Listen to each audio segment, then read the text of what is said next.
Hi everyone, welcome to my channel.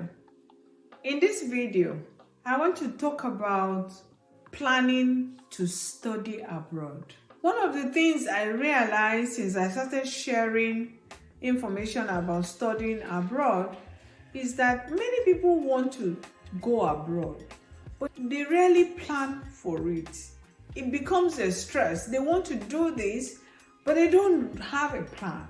And so in this video, I want to talk about steps, things you need to prepare if you want to go and study abroad. The first one is that you need to have your degree certificate. Many universities in Africa don't issue certificate immediately you graduate. So you need to follow up with your school and get your certificate. And of course, that will lead me to the next one. Get your transcript. Abroad, the day you're graduating, you have your transcript, your certificate. It's not the same in developing countries, at least in Nigeria, I know. So you need to go and get your transcript. Go to records, Department of Records in your university, and make sure that your transcript is ready. You may as well decide to apply for the transcript to your office in Nigeria, so you'll be able to get a copy. It's unfortunate that in Africa, they don't give you the transcript. Unlike what you see abroad, you can apply for the transcript straight to your house. But that's not what it is. So it's important you get your transcript and have it ready. Some universities you apply to can accept the transcript you send directly to them, at least for your preliminary admission, and then may request you to ask the school to send your transcript directly to them. So it's important you have your transcript. It might interest you that many people want to travel abroad, but they don't have international passports. This is basic requirements. You're looking to travel abroad, please get your international passport. And for people from Nigeria, before you can get international passport, it's not an easy job these days. So you need to plan for it. Even if you want an uncle or auntie to help you, they want to see you making some effort on your own before they will be able to help you. So get a passport. Don't be saying you want to go abroad and you cannot get a passport, but you're carrying big time machine as phone, iPhone, big phones that cost 3 times a passport. So get an international passport. Save some money, commit to it and get it. Okay? The other one is that you have to have a proof of English language. Even if some schools are not asking for it, but some may ask for it. It's very important you don't allow English language proof to expire on you. I had several. Most of them are 2 years of validity. So before they expire, I booked another one. While I was looking for opportunity to relocate abroad, I made sure that at no point in time do I not have a valid proof of English language. In my case, I was doing IELTS. So it's very important that you have that.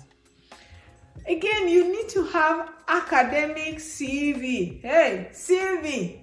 You need to have CV that makes sense.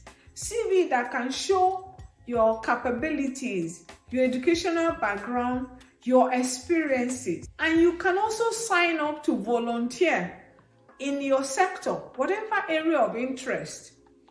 Volunteer. In my current job as a public health specialist, I read pharmacy, my first degree. When I decided that I want to go into public health practice, I started to volunteer in some public health programs in Nigeria. Just to be sure that this is what I wanted for myself. And of course, that helped me in writing my motivation letter when I was applying for the scholarship that eventually took me to Switzerland for my course in international health. Because you should be able to say what is your motivation, which is also one of the documents you need to prepare ahead. You'll be so shocked the type of energy and sweat that goes into crafting a sensible and award-winning motivation letter. It's not that straightforward. You need to be able to write things that make sense. So start early to draft them. Not when your friends are leaving, then suddenly you remember. You begin to rush and you won't write anything that will make sense. But when you begin to write it on time, you'll find out that you could improve on it as time goes on. The other thing you need is recommendation letter. Recommendation letter should come from people who have supervised you in one capacity or the other. And this one will make me to say, don't burn bridges. You need these recommendation letters.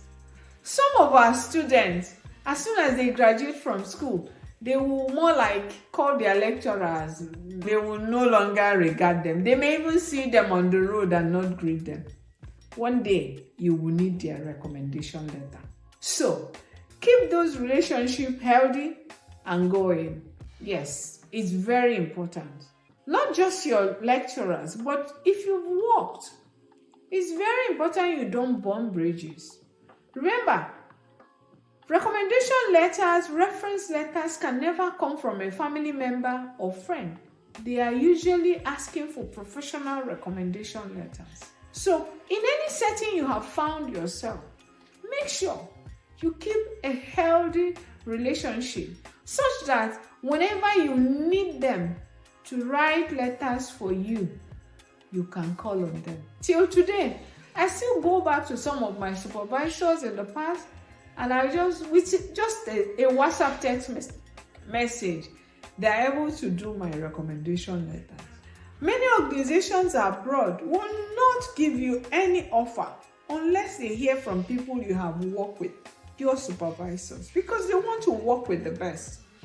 And one of the questions I know that they usually ask those references are, if you're to employ this person in the future, will you want to?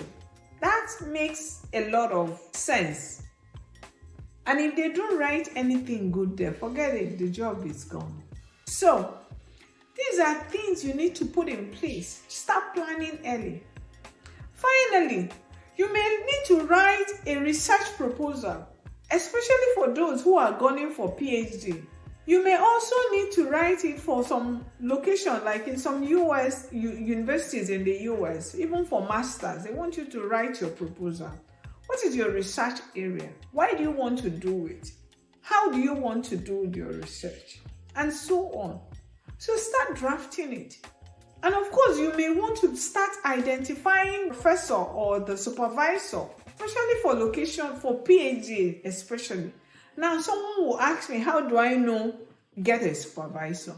It's on the university's website. They put up the information of the supervisors. You will see their research interests and the area they want to, they have grants and so on.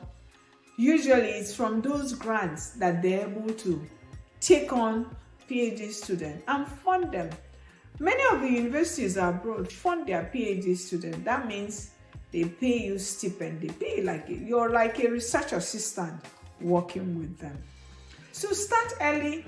Begin to negotiate. Look for these supervisors who you can develop simple relations. Their email addresses are there. Their phone numbers are there. Reach out to them and build a relationship for yourself. I know it's not easy, but I know it's possible. Let's start planning early. When you start planning early, it makes it easy for you. Thank you for watching. I look forward to seeing you in the global space. Please do like, share, and subscribe to my channel.